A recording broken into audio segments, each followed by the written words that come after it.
Sulton aka, dorixona hamda bandlarning o'rtasidagi farqlar hamda dorilar nima uchun ichiladi и bandlar nima uchun ichiladi? Xo'p, qo'pol qilib tushuntiradigan bo'lsam, aptechniy preparatlar уже yuzaga kelgan kasallikni davolash uchun ishlatiladi, qo'llaniladi. Bandlar esa biologik aktivniy добавкалар. Ular o'sha kasallikni yuzaga kelmasligi uchun profilaktika sifatida qo'llansa to'g'ri bo'ladi. Demak, o'sha kasalga qadam bosmaslik uchun ishlaydigan vitamin. O'sha yuzaga kelmasligi uchun oldindan harakat qilish uchun. Zalga ikkita bola chiqyapti deylik aka.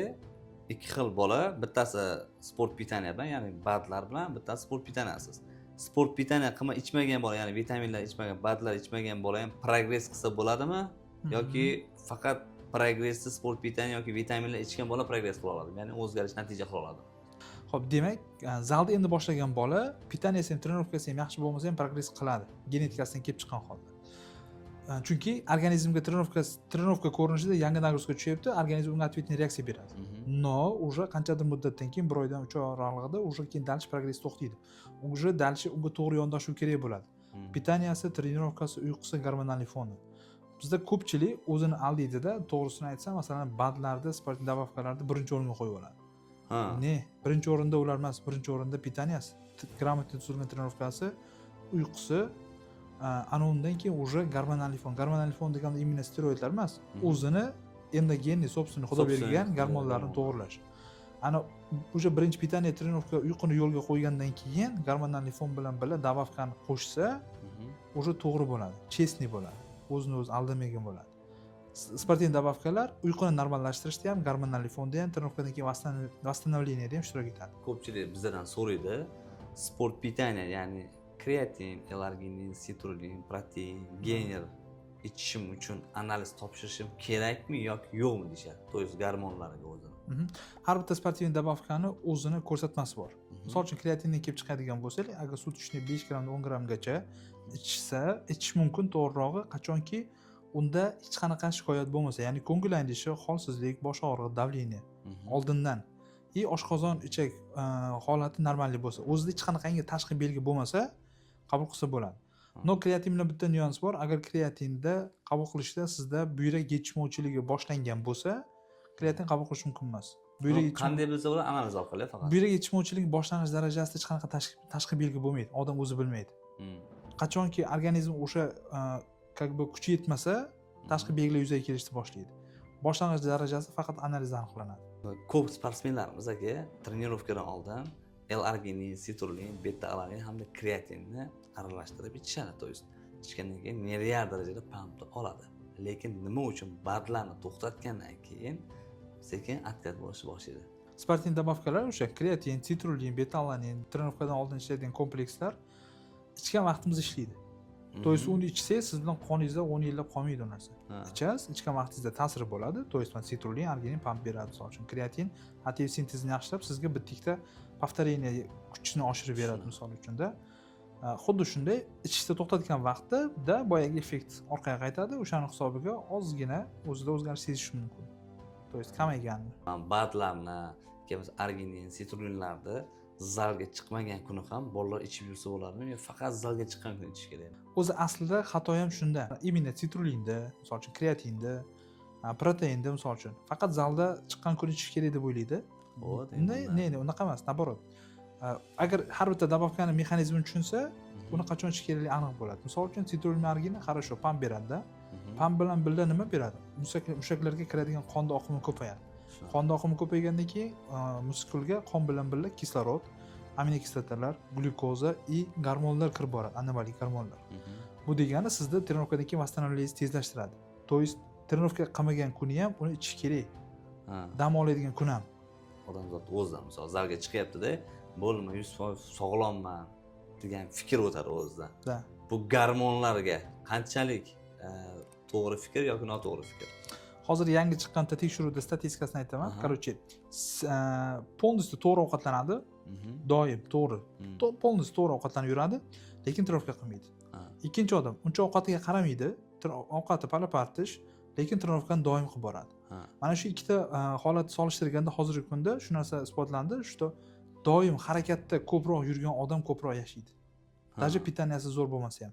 To'g'ri, pitaniyani ahamiyati tanani sostavida, tana tuzilishida ahamiyati nerealni katta. lekin уже umr uzoqligini nima nazarda tutadigan bo'lsaylik, doim harakatda, doim trenirovkada bo'lgan odam to'g'ri ovqatlansa ham lekin trenirovka qilmaydigan odamdan ko'ra ko'proq ishlaydi.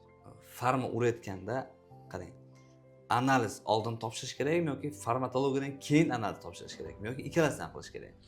Xo'p, analiz, конечно, birinchi navbatda kursdan oldin bo'lishi kerak. Nima uchun? Birinchi sabab bor. Birinchisi, gormonalniy fonni hozir 50 ta bolaga topshirsak ham 50 xil chiqadi. Bu degani Xudo bergan fiziologik imенно siz uchun bo'lgan o'zingizni gormonalniy foningizni topshirishimiz kerak. Bu bizga nima beradi? Bu bizga erta kurs davomida buni kontrol qilishga, kursdan keyin qayta o'zingiznikini tiklashda bizda boshidagi orientir bor. O'shangacha tiklashimiz uchun kerak bo'ladi. Agar ko'pchilik bolalar hech qanaqa analiz topshirmasdan kurs qildi, уже biz uni исходный Xudo berganini bilmaymiz. Shunaqa. Tiklayotganimizda qayergacha tiklaymiz? Уже Xudo biladi. Tavakkal tiklashga to'g'ri keladi. Misol vazn olish uchun ko'p bolalar DK testosteron urishadi aka. Bu qanchalik gormonga aniq qilishadi? Ko'pchilik bizda urishadi, misol aka, уже kurs tugagandan keyin PKT qilishmaydi, analiz topshirmaydi. Bu qanchalik qing'ir-qishir yo'l? Xo'p, steroidlar temasida bolalar juda ham yengil qaraydi-da. Shunaqa. Hech kim yengil qaraydi. Ya'ni nima degani? 2-3 oy kurs qilib olamanda, keyin bu yoqqa natural shug'ullanib yuraman deb o'ylaydi. Unaqa bo'lmaydi. Xudo bergan fiziologik testosteron bilan yig'a olmagan muskulni tashqaridan testosteron bilan DK bilan yig'di. Ana endi o'sha bilan yiqqan muskulni ushlab qolish uchun ham DK bilan testosteron kerak bo'ladi. Agar uni olib tashlasa, u orqaga qaytadi.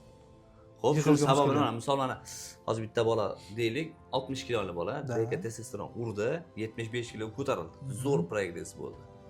U o'sha farmakologiyani tashadi, sekin atkat boshlanadi orqaga qarab. Sababi. Atkat bo'lishining sababi birinchisi, короче, mana steroidlar birinchi qiladigan narsa muskullar orasida natriy ko'proq, ya'ni suvni ko'proq ushlab qoladi. Birinchisi ya'ni muskullar orasida. Ikkinchisi, muskullardagi glikogenni zapasini oshiradi. Naturallarga nisbatan glikogenni zapas ko'payadi. O'sha hisobiga muskulda ob'em kattalashadi yana. Muskullar atrofidagi быстрый жировой обменni oshiradi.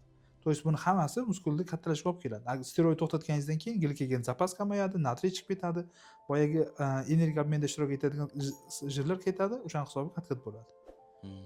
Steroidlar davomida, ya'ni kurs davomida vitaminlar qanchalik ahamiyatga ega? Ya'ni badlar, oqsillar, uglevodlar. Kurs davomida sportniy добавка и vitaminlar ahamiyati hech kim katta. Sababi mana bizda o'zimizda gormonalniy fonimiz bor-da. Hayotimiz davomida metabolizmda davomida qo'pol tilda aytsam, adhod moddalar ajralishni boshlaydi. O'sha adhod moddalarni bizda demak teri bilan jigar, buyrak bilan peshob axlatdan chiqib ketadi. Nafas bilan dash. No kurs qilishni boshlaganimizda, demak natural bolalarga nisbatan biz ko'proq, og'irroq trenirovka qilishni boshlaymiz. Muskul tezroq o'sadi. Biz shunga yarasha ko'proq yeyishni boshlaymiz. O'sha fiziologikdan ko'ra ko'proq adhod modda ajraladi. U narsani hammasini chiqarish uchun, uni hammasini как бы обработка qilish uchun bizga qo'shimcha kuch kerak, qo'shimcha yordam kerak bo'ladi. Qo'shimcha yordam bizga o'sha badlar, sportniy добавкалар, kapelniyalar ko'rinishda bo'ladi. Kurs davomida jigar uchun eng yaxshi vitamin hamda dori ichib yursa bo'ladi. Jigar uchun kurs davomida must have ursodezoksixolivay kislota. Bu вообще muhim narsa, chunki u gepatoprotektor ham o'z suyuqligini ajralishni yaxshilab beradi. Ginekamastiya uchunchi. Ko'pchilikda uchraydi bu narsa, lekin bor. Ginekamastiya bilan sportniy добавкani hech narsa qila olmaymiz, to'g'risini aytsam. Sababi bu yerda ginekamastiyaning yuzaga kelishining asosiy sababi ko'krak bezi atrofidagi estrogen reseptorlarning sezuvchanligini oshishidan. Birinchisi. Ikkinchisi, o'sha kurs vaqtida testosteron, estrogen, prolaktinda disbalansga kelishidan. Bunda chista o'sha analizga qarab gormonalniy lecheniya qilish kerak. Analiz bilan bo'ladi bu narsa. Nima uchun ko'pchilik dekan o'zini uradi-da, dekan to'xtatgandan keyin organizmdagi azorat uzoq vaqt davom etadi. Nojo'ya salbiy ta'siri. Bu nimadan bo'ladi? Sababi nandrolon dekanatni o'zi efiri qonda juda ham uzoq qoladi. Даже doping kontrolda 2 yildan keyin ham peshobdan chiqishi mumkin. Juda ham uzoq qoladi qonda. Birinchi navbatda nandrolon dekanat bilan DK bilan kurs o'zini sog'liq qilish mumkin, xato narsa, mumkin emas. Sababi testosteron bizda tabiatan приrodный o'zimizda tabiiy gormonimiz. U organizmdagi hamma vazifasini nandrolon dekanat bajarib bera olmaydi. Dekan olgan vaqtimizda o'zimiz testosteron tushib ketadi. No DK uni vazifasini bajara olmaydi. O'shaning uchun DK bilan doim yonida testosteron qo'shib olish kerak. Tashqaridan sun'iy testosteron kirgan payt, ya'ni sun'iy testosteron kirgan payt, собственный testosteron qanchalik to'xtab qoladi bizda? Sirasi to'xtab qoladi. joyida. Da, уже boshlaysiz, Aha. уже 3-4 haftada polностью tushib ketadi. Uni ham dozasiga qarab, конечно, qancha ko'p doza qilishni boshlasangiz, shuncha tez tushib ketadi. Haftada 2 gram DK, 2 gram testosteron, ya'ni 500 mg DK kiryapti, 500 mg testosteron kiryapti. Bu qanchalik to'g'ri? To'g'ri tuzilgan kurs. Просто zadachadan kelib chiqish kerak. A tak в целом olib qaraydigan bo'lsak, bitta то есть 500 test bilan DK нормальный. Kursdan chiqishda qanday bo'ladi? Shunday mana misol DK testosteron tugadi. Shuni tashlab qo'yib chiqib ketsa bo'ladimi yoki buni ham mostek qilib yo boshqa narxalari bormi? Kursdan chiqib ketish. Хорошо. Kursdan Eng безопасный yo'lni ayting. kursdan chiqishda men bitta narsani yaqinda eshitdim. Bir xillar o'ylar ekan. Kursni to'xtatish, o'zini kursdan chiqib ketish uchun zinama-zinan chiqish kerak deb o'ylar ekan. To есть masalan, haftaga bitta qilib yursangiz, keyin 2 haftaga bitta, keyin 1 oyga bitta. Bu noto'g'ri narsa. Sababi tushuntiraman, qarang. Mana oxirgi ukoldan keyin, testosteron bilan dekan oxirgi ukolidan keyin qoningizda yana 1-2 oygacha suzib yuradi. Endi siz ukolni 2 haftadan keyin qildingiz, u yana 1-2 oy suzib yuradi. 2 haftadan keyin o'tkazdingiz, 1 oydan keyin yana bitta qilib qo'ydingiz. U yana cho'zib yuborasiz qonda suzib yurish vaqtini. To'xtatmoqchimisiz? Shunday kelsangiz to'xtatadi. Shu kun to'xtatasiz. Bo'ldi, to'xtatgandan keyin qonda u yana 1-2 oy yurishini hisobga olgan holda undan PKT qilib chiqib ketish kerak. Qarang, DK testosteron to'xtadi deylik, ya'ni kurs to'xtadi, liboy kurs deylik. Necha kundan keyin analiz topshirish kerak? O'sha gormonlar joyiga keltirish uchun. Хорошо. Kurs to'xtatdingiz, bugun ana shuni to'xtatganingizdan keyin hisobini olasiz. Boya aytganimdek, 1-2 oygacha qonda yuradi, DK ko'proq qoladi. Testosteron yantatgan nisbatan. Endi bu yerda birinchi navbatda hali qonda yuribdi-ku 1-2 oy. O'zingizda testosteroningizni tiklolmaysiz. Chunki tashqaridan kirgan hali qonda bor. Demak 1-2 oygacha siz yo korotkий efir testosteron propionat, liba tabletka ichib tursangiz bo'ladi. Tabletka. Da, chunki u boya qondan chiqib ketmaguncha o'zingizga tiklashga uspet qilmaysiz baribir. PKT uchun mana o'sha 1-2 oy yurdi, o'sha analiz topshiradi, to'g'rimi? Analiz topshirganda gormonga qarab ko'pchilik endokrinologlarimiz analiz yozib berishadi, anaqa dorilarni yozib berishadi. То есть vitaminlar ahamiyati qanchalik katta bunda? PKT vaqtida. Da, PKT vaqtida. PKT vaqtida vitamindan обязательно o'zimizda testosteron tiklashda ishtirok etadigan qurilish material kerak bo'ladi. Sink, magniy, selen и tribulsda ham ahamiyati bor. Tribuls qanchalik ahamiyatga ega aka? Tribulsda ko'pchilik dozirovkasida xato qiladi. To есть tribulsda misol uchun kapsulasida 1000 mg bor-da. 1000 mg ichida 1000 mg tribulus ta'sir qiluvchi modda bor deb o'ylaydi. Unaqa emas. Uni ichida orqasini ochsangiz tarkibida qancha foiz modda borligi yozilgan. Prototsinlar tarkibi. Обычно ko'pincha 45 bo'ladi, 90% yillari ham bor, lekin 45 ni olaylik o'rtacha. Tribulusni ta'sir qilish uchun bizga o'sha ta'sir qiluvchi moddasini 500 mg dan 1,5 minggacha bo'lish kerak. Endi hisoblaymiz, bitta kapsulaning ichida 45. 1000 mg ichida 45% 450 mg bo'ladi. 450 mg. Agar siz o'sha 1000 mg lik kapsuladan hatto masalan uchun 3 ta ichsangiz yoki 4 ta ichsangiz, уже boyagi narsa 1,5-2 ming yaqin bo'ladi. Keyin ta'sir qilish kuchi tezroq bo'ladi. O'shanda ta'sir qilish mumkin. Ko'pchilik tribulusni bittadan, ikkitadan ichadi, ta'sir qilmaydi. Dozirovkasida o'sha ta'sir qiluvchi moddasini hisobini olish kerak. Xo'sh, bizga ham so'rashadi, tribulus qanchalik ahamiyatga ega, qanchalik PKTda kerak bo'ladi. Biz o'zimizdan misol sport bidani sotsak, o'qib mana qilganmiz, yozib beramiz, sink, tribulus, elargini yoki D3 shu narsa yozib beramiz to'shta PKT uchun deymiz. Lekin analizga qarang, ular analiz borib topshir deymiz biz. Analiz topshiringlar desak, analiz topshirishmaydi ko'pchilik. Bu qanchalik xato aka? Analiz topshirib, prям kursdan chiqib ketib, vitaminga o'tib ketish. Qarashu, kursdan keyin analizsiz PKT to'g'ri bo'lmaydi. Ko'pchilik qiladigan xato kurs tugagandan keyin mana 10 ta xgacha ovor, 10 ta xgachadan keyin 1 oy klamifin ichib yur deydi. Misol uchun men praktikamda kurs tugagandan keyin 6 oydan keyin ham analiz topshiryapsiz, testosteron umuman tiklanmagan. Chunki u bola xato qildi. Boshida 5 ta xgacha ovorgan, yana 15 kun klamifin ichgan. Bo'ldi, undan keyin analiz topshirmagan. Hammani organizmi birinchidan har xil. Ikkinchidan, hammani kursi har xil. Kurs davomida qanaqa preparat, qancha dozadan, qancha oy olganiga qarab turib, PKT ham, xgacha bilan klamfinni dozirovkasi ham vaqti har xil bo'ladi. Kursdan keyin klamid ichish qanchalik plyusga ishlaydi organizmga? Ishlaydi, sababi kurs vaqtida biz testosteron bilan steroidlar qabul qilganimizda bosh miyada elgi bilan fezga o'chadi. Kurs tugatganimizdan keyin bizning vazifamiz o'sha elgi bilan fezgani qayta tiklash. Klamifin imенно shuni tiklab beradi. Metan tabletkasi. Da, u qanchalik zarar organizm uchun. Metanni уже hozirgi kunda почти qo'llashga hojat yo'q, chunki uni o'rniga undan ham ko'ra pobochkasi kamroq, effekti yaxshiroq preparatlar ko'p. Metanda nima plyus minusi bor? Plyusi to'g'ri, massa birdaniga tanada suv yiqqanligi uchun vес tez oshadi. To'g'ri. No u aromatizatsiyaga uchraydi, ya'ni estradiolga aylanadi. U estradiolga aylangandan keyin sizda ginekamassiya oshish riski katta. Risk suv yiqqanligi uchun davleniya oshish riski bor sizda уже и toshmalar toshib ketish riski bor. То есть uni o'rniga undan ham g'arazda masalan yengilroq preparatlar ko'p hozir. Qarang, DK, testosteron, turinabol, metan. Mana shu to'rtalasidan qaysi biri juda ham kechroq zarari ketadi organizmdan? Eng ko'p qoladigani. Конечно, DK. DK, значит, опасный efir ekan DK. Ne, bu yerda biz uni yaxshi ham yomon ham demaymiz. Hamma odamda zadachasini kelib chiqqan holda ishlatamiz. Xuddi pichoq hammamiz uyimizda bor, to'g'rimi? Pichoq bilan uyda ovqat qilamiz. To'g'rimi? Lekin misol uchun o'shani adashib qo'lingizga kesib olsangiz yoki bo'lmasam jahli chiqib birovga tiqib olsangiz, pichoq aybdormi? Yo siz aybdormi? Siz aybdor. Shunday. Deka ham bu yerda aybdor emas, noto'g'ri ishlatsangiz. Nimaga aka, mana farmakologiya qabul qilganlar hammaga ham emas bu narsani qabul qilish, ichidagi ham uradi, chunki yo'nalishi bor, o'zining gormon topshirishi bor.